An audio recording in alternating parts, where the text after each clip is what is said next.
पुण्यात्माओं, जब हम पारखी हो जाएंगे, हम लाल की परख करना जान जाएंगे, फिर अपने आप समझ में आ जाएगा हु इज गॉड।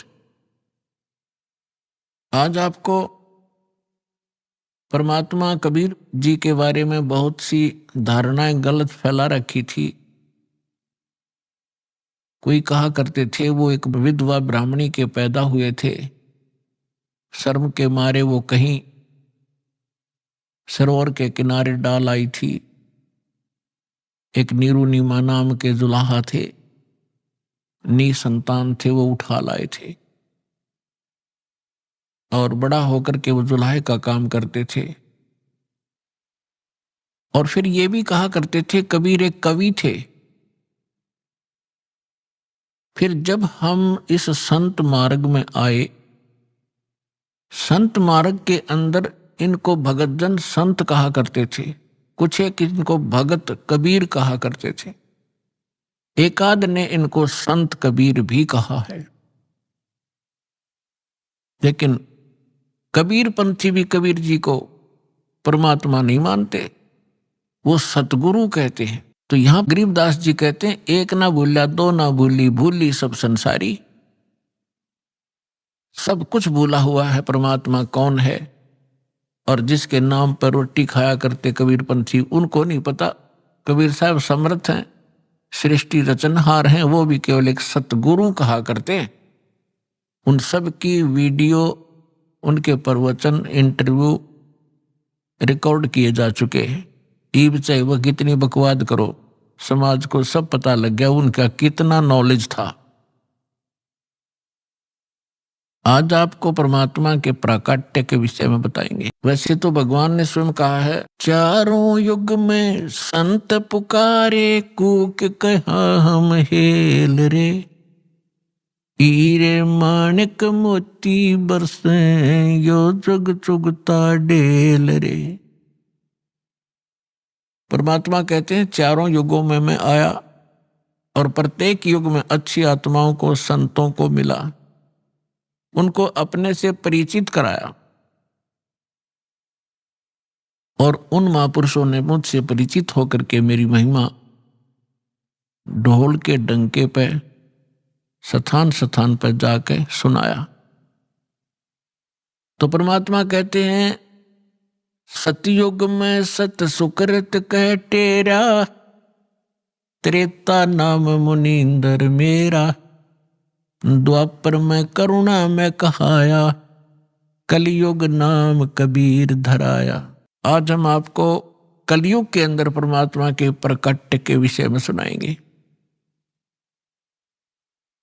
थोड़ी सी बैकग्राउंड भी सुनाएंगे।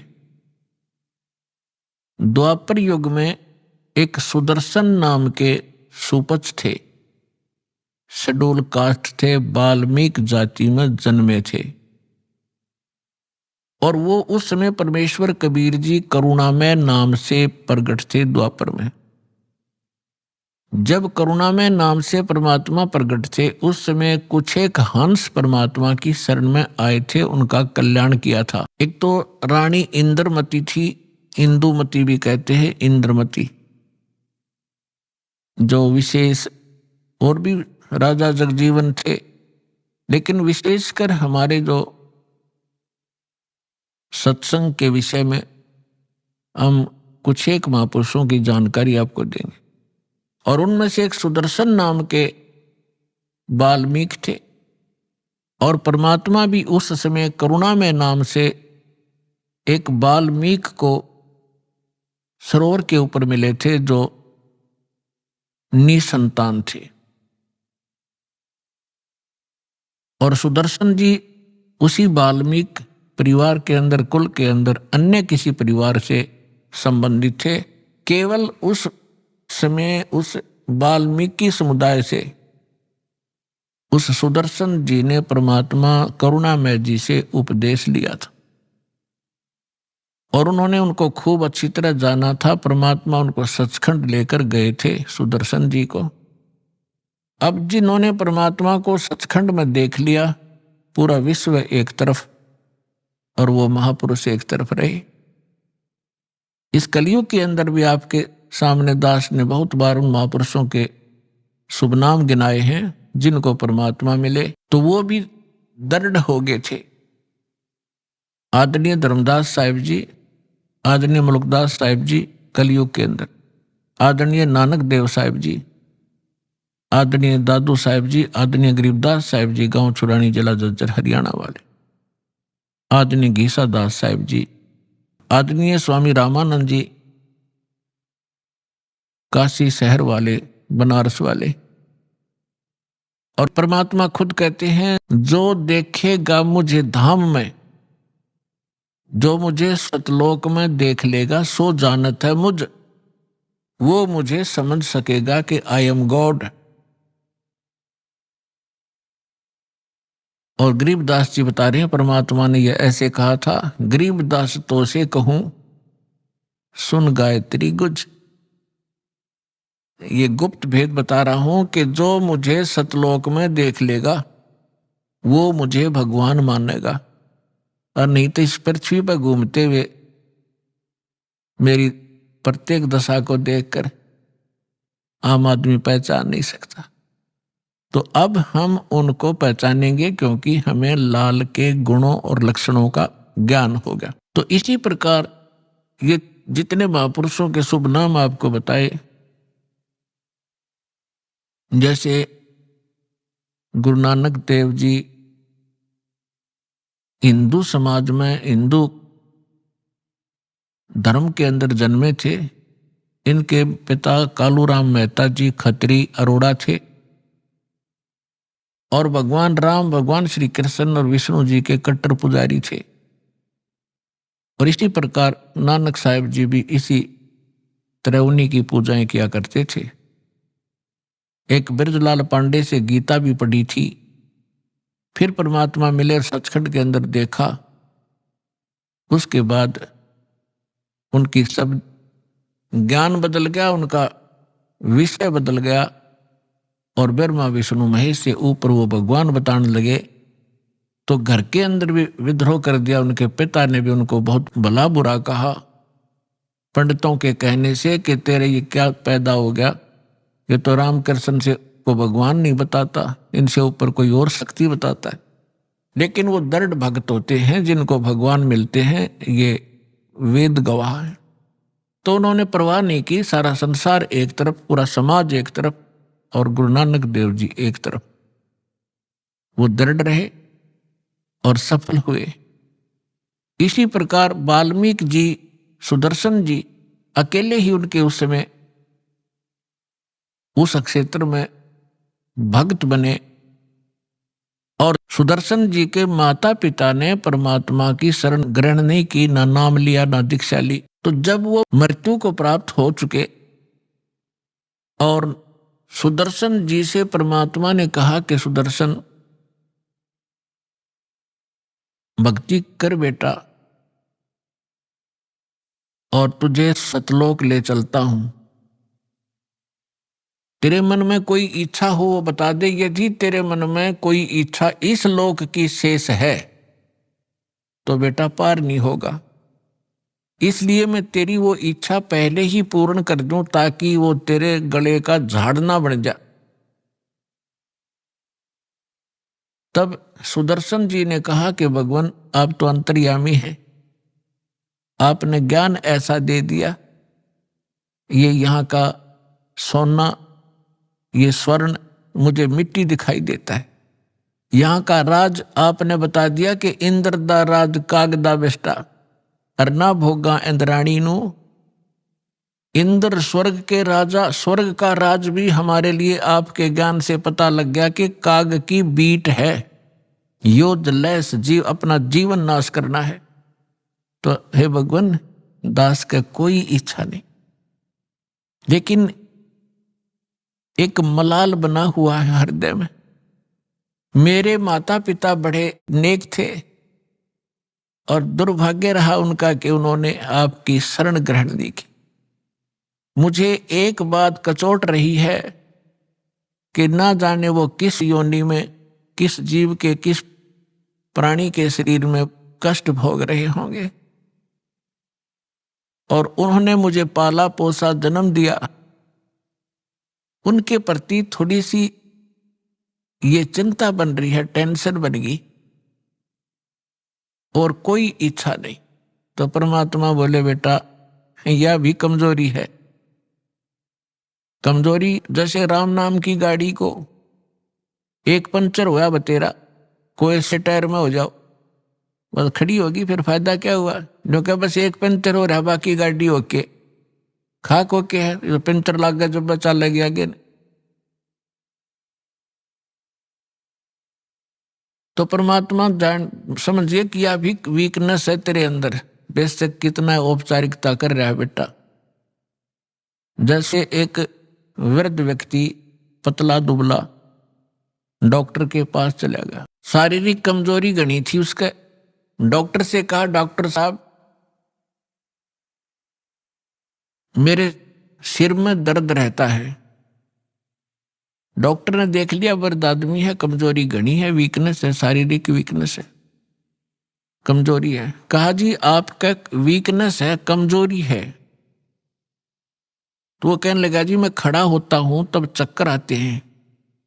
डॉक्टर बोला बाबा कमजोरी के लक्षण है, कमजोरी है, मेरी पिंडली भड़कती रहती है, पिंडी दर्द रहता है। डॉक्टर बोला कमजोरी है। तो इस बात पर ने बोला डॉक्टर है तो गम चक्कर है, एक के बात जाने है कमजोरी है, कमजोरी है, कुछ और भी बतावेगा। गुस्सा हो गए वृद्ध। तो डॉक्टर बोला बाबा यह भी कमजोरी के लक्षण है, कमजोर आदमी ने गुस्सा आया करे। तो इसी प्रकार परमात्मा ने बताया कि सुदर्शन जी बेटा यह भी कमजोरी है तेरी, तुझे यहां रखने के लिए ये पर्याप्त है। जहां आशा ता बासा होई, मन कर्म वचन सुमरियो सोई। अब परमात्मा ने सोचा अब यो बेशक बात बनावे पर फंस गया माँ बाप के ममता में। ये मोह की बेड़ी ऐसी है दिखाई नहीं देती, और बांध के जोड़ के डाल रखा अपने को यहां पर। यह ममता ऐसी खतरनाक है। उसने अर्ज की परमात्मा कबीर जी से, करुणामय जी से कि हे सतगुरु मेरे माता पिता को कभी मानव शरीर मिले, उनको शरण में लेना मेरे मालिक, मेरी आत्मा संतोष पावेगी। परमात्मा बोले बेटा तू चिंता ना करे, मैं वचन देता हूं तेरे माता पिता को मैं पार करके छोड़ूंगा, मुझे कितने जन्म लाग जाए उनको निकालने में, तू निश्चिंत रहे। तब सुदर्शन जी को संतोष हुआ और तब वो यहां से पीछा छूटा उसका। अब उसके माता पिता उसमें तो वो वाल्मीकि घर में जन्मे थे, नेक्स्ट जीवन उनका ब्राह्मण के घर में हुआ और दोनों का फिर पति पत्नी का संयोग हुआ। वो निसंतान थे, वो उनको संतान नहीं थी। परमेश्वर उनको 2.5-3 वर्ष के बच्चे के रूप में मिले, वो उनको घर ले आए। सब जगह आसपास सबको बताया, किसी का बालक को राज दरबार में भी उसको दिखाया कि ये बच्चा हमें यहाँ मिला, कोई माता पिता बताता नहीं है। तो राजा ने भी कहा कि तुम रख लो अपने पास, कोई कभी आएगा किसी का होगा तो दे देंगे। तो परमात्मा उनके घर रहे, 6 महीने तक उनके पास रहे और परमात्मा उनको कहा करते बैठ के आसन पे कि आओ बच्चों मेरे से नाम लो, दीक्षा लो, भजन करो, ये 2 दिन का जीवन है। वो माता पिता उसने धमकाते, तू हमारा दादा पाक गया है, हमने बच्चे बोलता है। एक आदि पर उनको खुरका धमका दिया। जब देखा कि ये नहीं मान रहे हैं, अंतर ध्यान हो गए। जब वो अंतर ध्यान हो गए तो उस बच्चे में मोह घना हो गया था, तो सारा जीवन उनका उसी की याद में बीत गया। अगला जन्म उनका फिर ब्राह्मण और ब्राह्मणी का हुआ, काशी के आसपास उनका जन्म हुआ। उसका नाम गौरी शंकर था, वो काशी बनारस में रहता था। उसकी पत्नी किसी आसपास के गांव में जन्मी, उनका संस्कार संयोग हुआ। तो काशी के अंदर गौरी शंकर वही सुदर्शन जी के पिताजी गौरी शंकर ब्राह्मण हुए और उनकी माता सरस्वती नाम से गौरी शंकर के साथ पत्नी रूप में रही। गौरी शंकर जी भगवान शंकर के बहुत पुजारी थे और नेक आत्मा थे। उन आत्माओं ये पिछला स्वभाव संस्कार, चाहे किसी मजहब धर्म में जन्म ले इंसान, उसके साथ रहता है। अब वो ब्राह्मण कुल में जन्मे थे और ब्राह्मण काशी के, तो तकरीबन उनका व्यवसाय यही था, रोजी रोटी बनाना, दुनिया को बहकाना, जंतर मंतर बताना, श्राद्ध निकलवाना, पिंड भरवाना, अटपट करना। लेकिन उनकी आत्मा नहीं मानती थी। वो केवल भगवान शंकर की महिमा गाते थे, शिव पुराण की कथा सुनाते थे।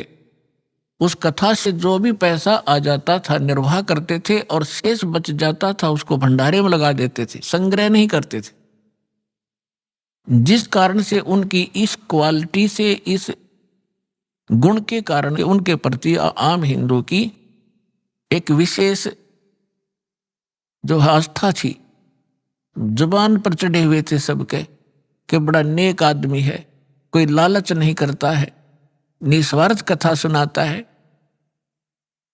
और जिस कारण से अन्य जो रोजी रोटी वाले ब्राह्मण थे, वो पांडे, वो गौरी शंकर से ईर्ष्या करा करते कि सब इससे की प्रशंसा करते हैं, ज्यादा लोग इन्हीं की कथा सुनने जाते हैं। तो उसको नीचा दिखाने के लिए वो बहुत प्रयत्नशील थे, लेकिन उनकी कोई चल नहीं रही थी, दाल नहीं गल रही थी। इस बात का पता चला काजी और मुल्लाओं ने। काशी के काजी मुल्ला मुसलमानों को पता चला कि गौरी शंकर हिंदू धर्म का घना प्रचार कर रहा है। और उनको ये भी मालूम हुआ कि अन्य जो ब्राह्मण हैं, जिनको सभी गुरु रूप में मानते हैं ये हिंदू लोग, वो इससे ईर्ष्या करते हैं, इनके साथ नहीं है। जिस कारण से उन दोनों को, गौरी शंकर और सरस्वती को, वो निसंतान थे, उनका बालक बच्चा नहीं था कोई भी, उनको जबरदस्ती मुसलमान बना दिया। अपना जूठा पानी उनका सारा छिड़क दिया, उनके मुंह में डाल दिया। 10-5 हिंदू खड़े होकर देख रहे थे ब्राह्मण, उन्होंने जाकर सारा अनाउंसमेंट कर दी कि गौरी शंकर मुसलमान बन गया है, उसके घर नहीं जाना है, उसको अपने घर नहीं आने देना है, इसको गंगा में स्नान भी करना बंद कर दिया। गंगा घाट पर जहां ब्राह्मण लोग नहाया करते थे, वहां मुसलमानों को अलाउड नहीं था स्नान करना उस गंगा में। और मुसलमान लोग इस गंगा की गणी परवाह भी ना करा करते, नान को विशेष, क्योंकि उनके उस इतिहास में है ही नहीं। तो गौरी शंकर सरस्वती विवश हो गए, उनका नाम बदल दिया। गौरी शंकर का नाम धर दिया नूर अली और सरस्वती का नाम रख दिया नियामत। अपभ्रंश करके उनको सीधा नीरू और नीमा कहने लगे।